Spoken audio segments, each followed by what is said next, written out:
पिता के एक फैसले ने बेटों के होश उड़ा दिए। जगदीश प्रसाद जी चुपचाप बैठे हुए बड़ी बहू गीता की बातों को सुनते जा रहे थे।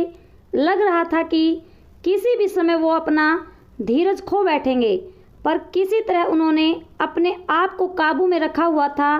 गीता थी कि अनवरत बोलती जा रही थी। बात बस इतनी सी थी कि पिछले 2-3 दिन से जगदीश प्रसाद जी के दांतों में कष्ट हो रहा था, दर्द से बेहाल थे। डॉक्टर को दिखाया तो उसने दांत को निकलवाने की सलाह दी थी, पर दर्द के कारण ये संभव न था। अतः डॉक्टर ने दर्द कम करने की दवा दी थी। वह कहा था कि दर्द खत्म हो जाए तभी दांत निकाला जाएगा। दांत दर्द की वजह से वो कुछ खा पी नहीं पा रहे थे, इसलिए बहू को खिचड़ी बनाने के लिए कहा था, पर उसने 2 सूखी चपाती और सूखी सब्जी बेटे के हाथ भिजवा दी थी। जगदीश प्रसाद जी ने थाली को हाथ भी नहीं लगाया और अब बहू गीता जोर जोर से चिल्ला चिल्ला कर बोल रही थी कि जब खाना नहीं होता तो पहले से ही बता दिया करो, कितना भी करो इनके नखरे नहीं खत्म होते। वो ये बात समझने के लिए तैयार ही नहीं थी कि दांत दर्द की वजह से ससुर जी चपाती चबाने में असमर्थ हैं, और गुस्से में थाली उठाकर बाहर चली गई। जगदीश प्रसाद जी ने एक गहरी सांस ली और अपनी छड़ी उठाकर अपने लंगोटिया दोस्त कैलाश नाथ जी के घर की ओर चल दिए। आज उनका दिल बहुत उदास था। अपनी दिवंगत पत्नी की याद उन्हें आने लगी और सड़क के किनारे बने एक बेंच पर वे बैठ गए। अतीत ने तीव्रता के साथ उनकी यादों में प्रवेश किया। जगदीश प्रसाद जी सरकारी कार्यालय में सेवारत थे। उनके 3 बेटे थे, अनिल, सुनील और राजेश। तीनों ही पढ़ने में अच्छे थे। उनकी पत्नी कांता एक कम पढ़ी लिखी लेकिन मेहनती व स्वाभिमानी स्त्री थी, जो कुशलता के साथ उनके घर का संचालन करती थी। मितव्ययता क्या होती है यह जगदीश प्रसाद जी ने पत्नी से ही सीखा था, इसलिए महीने के अंत में अपनी पूरी पगार वो पत्नी के हाथ में सौंप देते थे और खुद निश्चित हो जाते थे। घर के मामलों में वे कभी भी नहीं बोलते थे, पर पत्नी को जवाब भी उनकी सलाह की ज़रूरत होती थी तो वे हर दम उसके साथ होते थे। समय के साथ उनकी उन्नति होती गई और बच्चे भी अच्छी शिक्षा प्राप्त कर चुके थे। अपने जीवन काल में उनकी पत्नी ने एक जो सबसे अच्छा काम किया था वो था मकान बनवाना। शहर की एक अच्छी सी कॉलोनी में उसने अपने सपनों का संसार बसाया था। जगदीश प्रसाद जी ने ऑफिस से लोन लेकर कुछ दोस्तों से मदद लेकर पत्नी के इस सपने को पूरा किया। पहले मकान 1 मंजिला था, पर जब बच्चे बड़े हो गए तो जगदीश प्रसाद जी ने हिम्मत करके मकान की 2 मंजिलें और भी बनवा दी। उनके तीनों बेटों की शादी हो गई थी और तीनों बेटों के 2-2 बच्चे भी हो गए थे, और अब जगदीश प्रसाद जी अपने छोटे बेटे के साथ निचली मंजिल पर रहते थे। अनिल व सुनील दूसरी और तीसरी मंजिल पर रहते थे। रसोइयाँ सबकी अलग अलग थी। बस त्यौहार वाले दिन सब एक जगह इकट्ठे होकर त्यौहार मनाते थे। मुँह से तो कोई कुछ नहीं कहता था, पर राजेश की पत्नी को बहुत तकलीफ होती थी कि सारा काम मुझे ही करना पड़ता है। दोनों भाभियाँ बस हाथ हिलाने के लिए आ जाती थी। उधर दोनों का कहना था कि भाई रसोई तो तुम्हारी है तो जिम्मेदारी भी तुम्हारी है, पर ये बातें कभी भी झगड़े का रूप धारण नहीं कर पाती थी, क्योंकि कांता जी खुद भी एक मेहनती महिला थी जो उम्र के इस दौर में भी चुस्त दुरुस्त थी। सारा दिन कुछ न कुछ करते रहना उनकी आदत थी।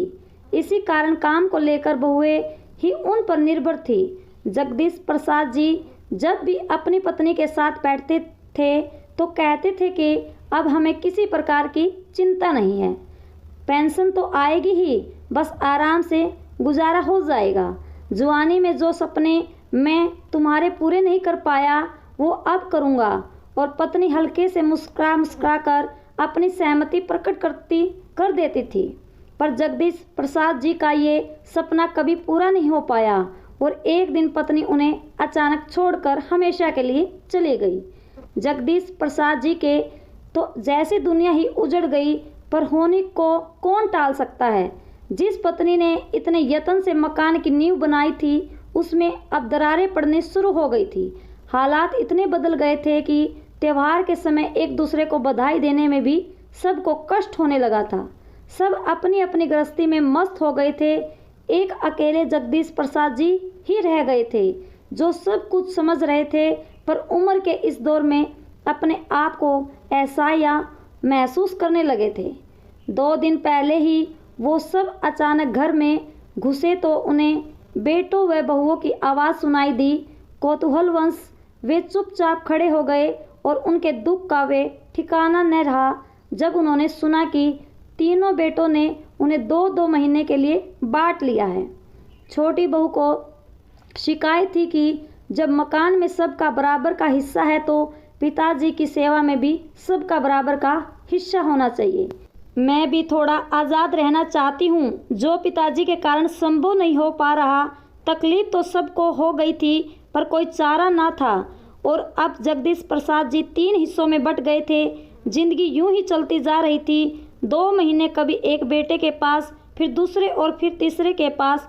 मुसीबत तो तब आती थी जब कभी महीने के अंत में यदि उनकी तबीयत खराब हो जाती तो इलाज यह सोचकर नहीं कराया जाता था कि अब 2-4 दिन के बाद दूसरे बेटे के पास तो जाना ही है, वो ही इलाज करा देगा। आज जगदीश प्रसाद जी के सब्र का बांध टूट गया था। 2 दिन पहले ही उन्होंने दांत निकलवाया था। उनका दिल कुछ मीठा, कुछ गर्म, कुछ नरम खाने का हो रहा था। उन्होंने अपनी मंझली बहू को हलवा बनाने के लिए कहा और अलका का जवाब था कि मैं अभी खाली नहीं हूँ, आपको और कुछ तो सूझता नहीं है, इस उम्र में भी खाने की पड़ी है।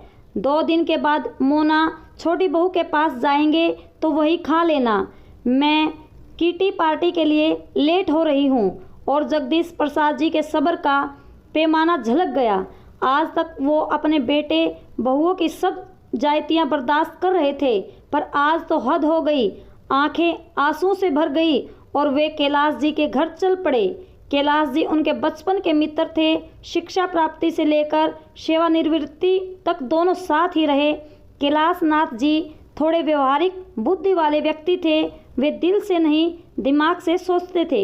उन्होंने अपने दोस्त को कई बार समझाया था कि थोड़ा रोब रखा करो, किस बात की तुम्हें कमी है, मकान अभी तुम्हारे नाम है। बेटे बहू जब भी सिर पर बैठने की कोशिश करें तो धमकी दे दिया करो कि किसी को भी हिस्सा नहीं दूंगा। पर जगदीश प्रसाद जी को ये बात नामंजूर थी। उनका कहना था कि जब मकान बनवाया ही बच्चों के लिए है तो ऐसा सोचना किस लिए। लेकिन आज उन्हें लग रहा था कि अब कुछ करने का समय आ ही गया है। कैलाश नाथ जी से सलाह मशुरा करके जगदीश प्रसाद जी घर आकर पत्नी की तस्वीर के सामने आकर खड़े हो गए, जैसे मन ही मन उनसे विचार विमर्श कर रहे हों। एक दृढ़ निश्चय उनके चेहरे पर आया और वो भूखे पेट ही सो गए। किसी ने भी खाने के लिए नहीं पूछा। उन्हें पता था कि उनके तीनों बेटे पत्नियों के साथ गर्मी की छुट्टियों में बाहर जा रहे हैं। किसी को भी यह ख्याल नहीं था कि पिताजी क्या खाएंगे, कैसे रहेंगे। जगदीश प्रसाद जी ने भी कुछ नहीं कहा।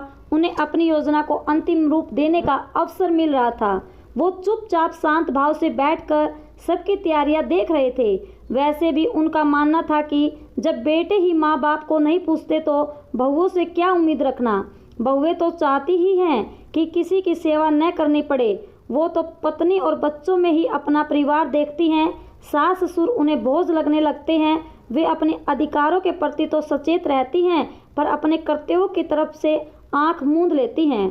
सबके जाने के बाद जगदीश प्रसाद जी अपने मित्र के साथ प्रॉपर्टी डीलर के पास गए। प्रॉपर्टी डीलर कैलाश नाथ जी के पुत्र का खास दोस्त था। उनसे मिलकर अपनी व्यथा बताई, कुछ सलाह मशूरा किया, वे वापस आ गए। 20 दिन के बाद जब बेटे बहुएं प्रसन्नचित्त घर लौटे तो मकान पर ताला देखकर सबकी त्योड़ियाँ चढ़ गई। छोटी बहू मोना बोलने लगी, हद हो गई लापरवाही की। पता था कि हम आज आ रहे हैं, घर नहीं बैठ सकते। उसके गुस्से के कारण भी था कि अब 2 महीने पिताजी को उसके पास रहना था।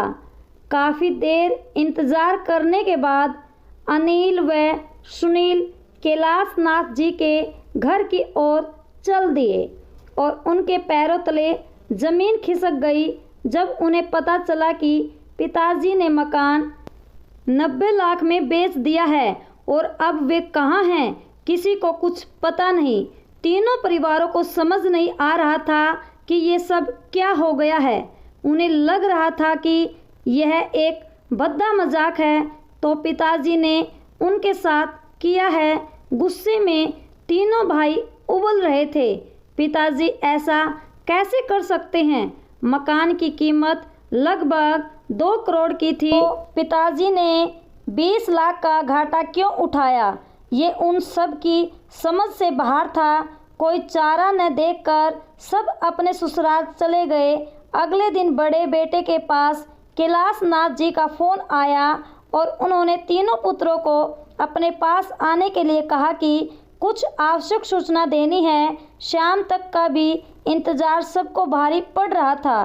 कैलाशनाथ जी के पास से जो सूचना उन्हें मिली उससे तीनों की जुबान पर ताला लग गया था। दिमाग जैसे कुंद हो गया। सोचने समझने की शक्ति ने जैसे साथ ही छोड़ दिया। कैलाशनाथ जी के अनुसार जगदीश प्रसाद जी हरिद्वार चले गए हैं और उन्होंने वहां पर एक घर ले लिया है और अब वहीं रहेंगे। ये समाचार पूरे परिवार पर एक भारी प्रहार था।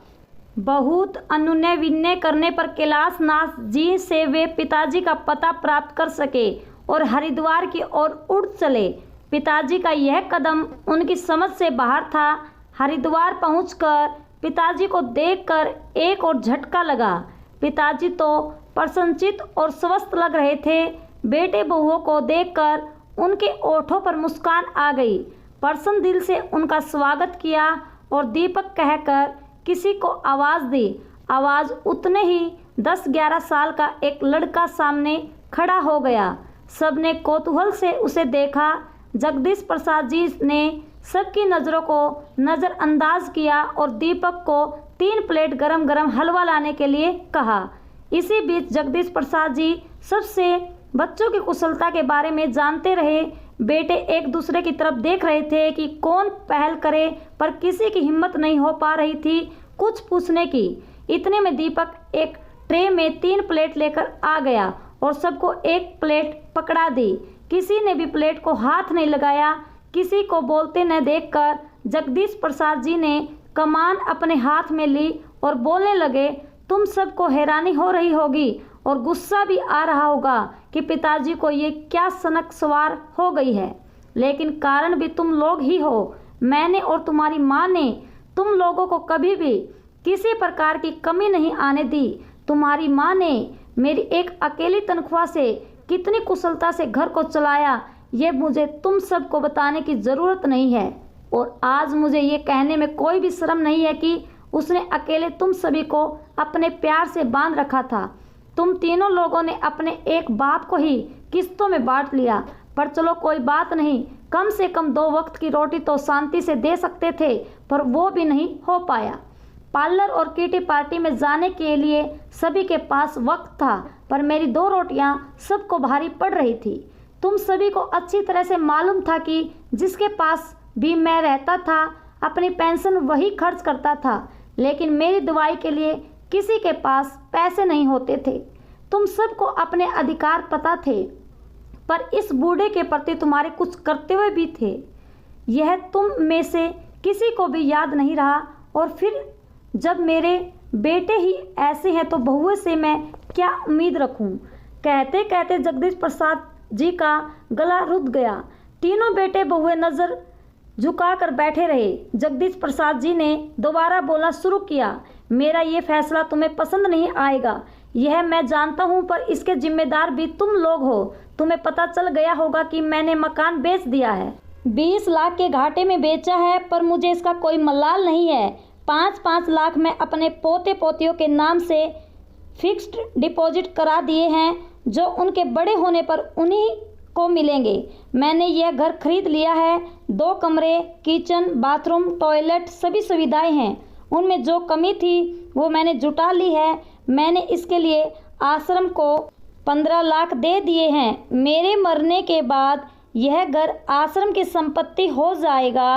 अभी अभी जिस लड़के को तुमने देखा है वो एक अनाथ लड़का है जो अब मेरे साथ रहता है।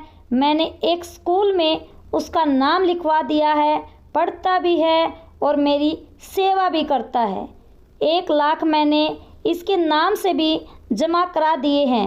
बाकी जो बचा, कितना बचा उसका हिसाब तुम लगा लो। मैंने बैंक में जमा करा दिए हैं। बैंक से जो इंटरेस्ट आएगा उससे मेरा खर्च आराम से चल जाएगा।